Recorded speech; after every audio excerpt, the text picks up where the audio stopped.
Harvey Weinstein story was like this clandestine operation that was going on. It was very hush-hush. It was the first time that Jodi did not share with us what she was writing. It was different this time.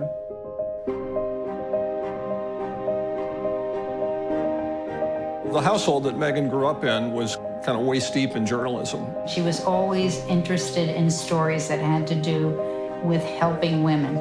She chose to partner with Jodi. Because of this history, I think it was going to be difficult for her to have another group of reporters at the Times go off and do Harvey Weinstein without her. Jodi's stories in general have been giving voices to people that didn't have a voice. I mean, when you cover the Starbucks story or the Amazon story that she did, it was apparent that she had a purpose to engage people that couldn't have a voice and to give them a voice. There's been long-standing rumors and attempts to go after Harvey Weinstein. Jodi had been aware that different news organizations, including the New York Times, had previously attempted to document allegations against Weinstein that had never resulted in publishable stories. They're both really persistent and convincing reporters. It was a very difficult story to do because with Weinstein, nothing was on the public record. And yet, through the basic tools of investigative reporting, Jodi and Megan were able to uncover, up to 12 secret settlements, had memos from inside the company, had emails, had women on the record talking about their encounters. This is a really crowded, cacophonous moment in terms of social media and faux media and real media.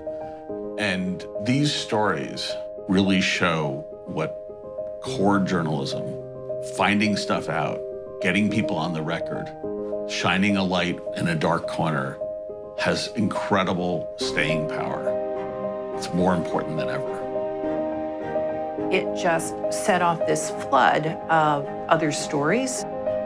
Newsrooms across the country and really, frankly, across the world really took up the challenge and the gauntlet that had been laid down by the reporting that Jodi and Megan did. I immediately unleashed all of our reporters and said, go out and find the Harvey Weinstein of your industry. We're in a new moment right now where women are suddenly feeling empowered to tell stories that they felt they couldn't before. And they're seen as people who are not victims, but major actors on the historic stage. They're people who've literally changed the course of history. I just went on the Times and saw the piece and was like, holy shit. I mean, I wrote my piece, not long after. I just felt compelled to write down my feelings about it. And my main feeling was that it wasn't only Harvey.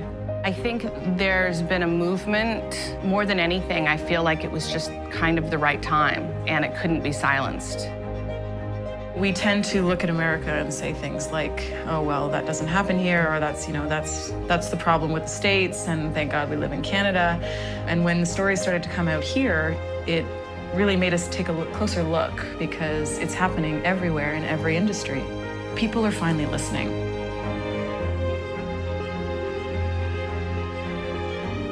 What this article did and why it's so important is that it really did give a voice to the voiceless. Obviously, it's going to start changing people's minds and make it easier for women to come out and say, hey, no, dude, that's not right, Good journalism is absolutely necessary in a time like this. It's so important, and I think that these women are doing such a good thing to hold everyone accountable. Your actions have reverberated out into so many different industries. We can't ignore the fact that it happens anymore because so many people are being vocal about it. You've made people realize they can't do this shit and get away with it. So thank you for your bravery and your strength and for opening up this conversation that we've needed to have for centuries. Thank you for having the courage to speak up for those people. Thank you. Your actions have been remarkable. You guys are heroes. You set a tremendous example. Your bravery is incredibly admirable. Thank you for saying what women have been wanting to say for such a long time. You've made such a difference. We have something to hold on to talk about. Thank you so much for pushing and making it happen. I'm so grateful.